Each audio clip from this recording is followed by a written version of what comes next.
하루에 10문제씩 해서 10일 동안 총 100문제 올려드릴 겁니다. 직접 면접 보셨던 분들께서 후기로 남겨주신 문제들입니다. 최근에 나온 문제라 모두 꼭 한 번은 보시길 바랍니다.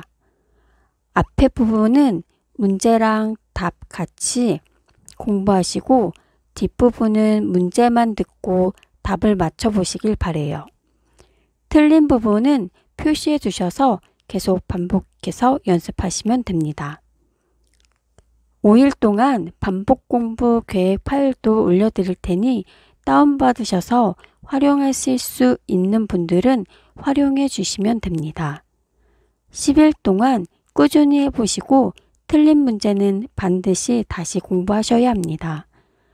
한국 국적 취득하시는 그날까지 모두 화이팅 하세요. 분쟁이 잘 해결되지 않을 경우에 법을 통해 권리를 보장받는 대표적인 방법은 무엇입니까? 소송입니다. 소송입니다. 한글의 옛날 이름으로 사람의 발음 기관을 형성화해서 만들어진 매우 과학적인 문자는 무엇입니까? 훈민정음입니다. 훈민정음입니다. 대한민국 국경일 중 7월 17일은 대한민국에서 처음으로 헌법을 만든 날을 기념하는 날입니다. 이 날은 무슨 날입니까? 제헌절입니다. 제헌절입니다. 국민의 권리를 침해당했을 때 국가의 그 구제를 요구할 수 있는 헌법상 권리를 무엇이라고 합니까? 청구권입니다. 청구권입니다. 대한민국의 국경일 중 10월 3일은 당군이 처음으로 나라를 세운 날입니다. 이 날은 무슨 날입니까? 개천절입니다. 개천절입니다. 집이나 사무실 등 빌렸을 때 작성해야 하는 계약서는 무엇입니까? 주택임대차 계약서입니다. 주택임대차 계약서입니다. 법률이나 정부의 정책이 헌법과 헌법 정신에 비추어 맞는지 틀리는지를 판단하는 곳은 어디입니까? 헌법재판소입니다. 헌법재판소입니다. 조선시대의 임금이 왕 위에 있는 동안 일어난 일과 그 밖의 여러 사실 등을 정리한 기록을 무엇이라고 합니까? 조선왕조실록입니다. 조선왕조실록입니다. 서로의 의견이 맞지 않아 다툼이 있을 때에 이를 해결해주고 법을 어긴 사람들에게는 벌을 주는 국가기관은 어디입니까? 법원입니다. 법원입니다. 국회의원이 일하는 곳은 어디입니까? 국회의사당입니다. 국회의사당입니다. 다시 한번 들어보시고 정답을 맞춰보세요.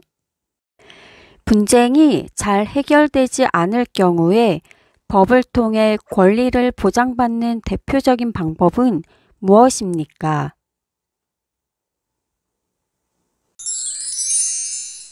정답은 소송입니다.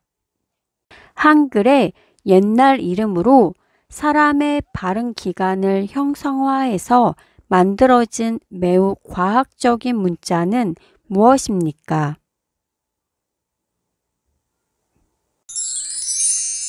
정답은 훈민정음입니다. 대한민국 국경일 중 7월 17일은 대한민국에서 처음으로 헌법을 만든 날을 기념하는 날입니다. 이 날은 무슨 날입니까?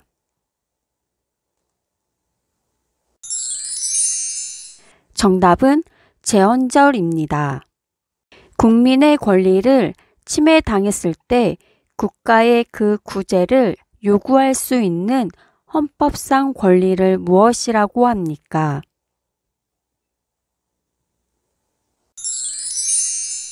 정답은 청구권입니다.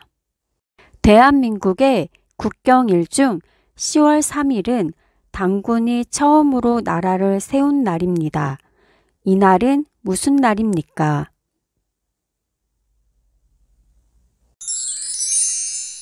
정답은 개천절입니다. 집이나 사무실 등 빌렸을 때 작성해야 하는 계약서는 무엇입니까?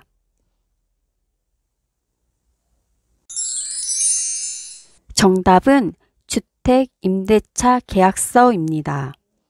법률이나 정부의 정책이 헌법과 헌법 정신에 비추어 맞는지 틀리는지를 판단하는 곳은 어디입니까?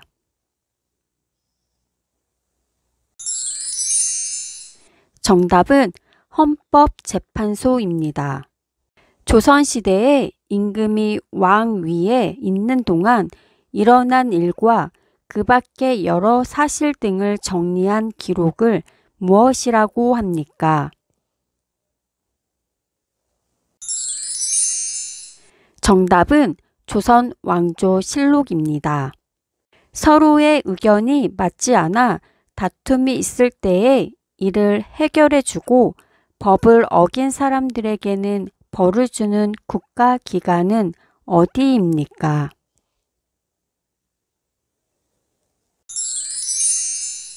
정답은 법원입니다. 국회의원이 일하는 곳은 어디입니까?